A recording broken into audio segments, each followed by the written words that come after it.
Après avoir pratiqué différents arts martiaux, le karaté en compétition, la boxe française, le jiu-jitsu, le krav maga et bien d'autres, Thierry Mellerin, instructeur fédéral, décide d'ouvrir son école d'arts martiaux à Clisson, associant le Jeet Kune Do, le Kali et le Silat.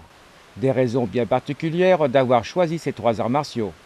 Par l'étendue des matières, de ce qu'on y pratique, un éventail que je pense assez exceptionnel, quelque chose de très très riche et qui permet surtout de doser.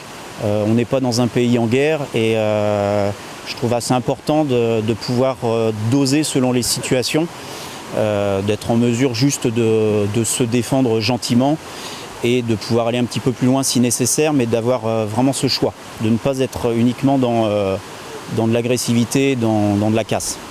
C'est important dans nos jours, et notamment en France, de savoir se défendre. Je pense que ça aide surtout à acquérir de la confiance en soi. Un travail physique, un travail technique, la mémorisation, etc. Mais là encore, on n'est pas dans un pays en guerre, donc je ne pense pas que ce soit une nécessité. En revanche, ça aide quand même à acquérir une certaine confiance en soi, même dans le rapport à l'autre, dans l'affrontement, dans le duel, etc. Et cette notion de patience, de progression aussi.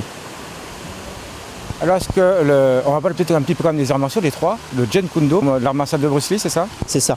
C'est un système qui a été créé dans les années 60-70 depuis Hong Kong, là où avait grandi Bruce Lee, et ensuite en Californie, à Los Angeles.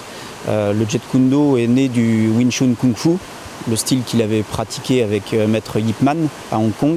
Et ensuite, en Californie, il y a greffé différents systèmes de boxe, la boxe anglaise, boxe française, boxe thaïlandaise, aussi la logique de l'escrime et enfin tout ce qui est amené au sol. Le Kali philippin est un art martial traditionnel philippin que l'on travaille sous forme d'escrime avec des armes, un bâton, deux bâtons, bâton-couteau, etc. Et également à main nue, qu'on appelle le Panentukan ou le Pangamot, qui obéit à cette logique d'armes, mais à main nue. Donc on va utiliser toutes les armes du corps. Et enfin le Silat, qui est un système très global qui vient d'Indonésie, de Malaisie et du sud des Philippines, région qu'on appelle le Majapahit, dans le sud-est asiatique.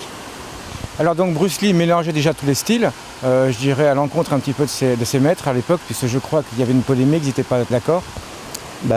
Oui, pour simplifier, oui, Bruce Lee s'est mis à l'époque beaucoup de gens à dos parce qu'il a sorti un petit peu les arts martiaux des cases dans lesquelles on les enfermait depuis plusieurs dizaines, quelques centaines d'années.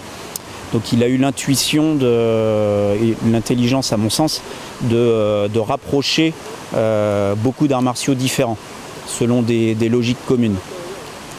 Et effectivement, il s'est mis tous les traditionnalistes à dos.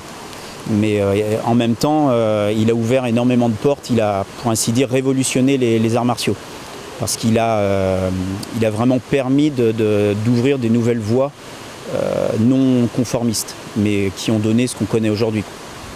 Alors déjà, Bruce Lee mélangeait les styles, vous en mélangez encore deux autres de plus, pourquoi faire? Alors moi, à titre personnel, j'aurais surtout pas la prétention de dire que j'ai une quelconque initiative. J'ai simplement le plaisir et la passion de suivre son travail via Danilo Santo, son élève héritier, toujours à Los Angeles, et son représentant en France et en Europe, Daniel Lonero. Bruce Lee avait initié cette ouverture, il a créé le Jeet Kune Do, mais avant sa mort, il avait commencé déjà à rapprocher d'autres arts martiaux, à l'aide justement de son assistant Danilo Santo, encore vivant, et notamment les arts martiaux du sud-est asiatique que sont le Kali et le Silat. Et Danilo Santo, depuis la mort de Bruce Lee, a continué d'étudier, mais a également synthétisé et développé ces systèmes-là. Il a permis de les sauvegarder et de les développer. Dans l'académie que Innocento a créée à Los Angeles, après la mort de Bruce Lee, il a continué également d'intégrer d'autres disciplines, d'autres matières, notamment les différentes boxes, mais également plus récemment le jiu-jitsu brésilien, le spécialiste du sol, et d'autres arts martiaux. Donc il y a vraiment cette culture d'académie, de pluridisciplinarité dans laquelle très modestement je me retrouve. Et que vous allez donc enseigner à nos jeunes Clissonnais notamment. C'est ça. Donc on s'adressera aux adultes, bien sûr, mais également aux adolescents et enfin aux enfants, à partir de 7-8 ans. Alors justement, comment vont se dérouler ces cours? Pour les adultes, c'est assez simple. On sera en logique de classe, 2 fois 2 heures, pour pouvoir travailler successivement ces différentes matières sans trop les mélanger.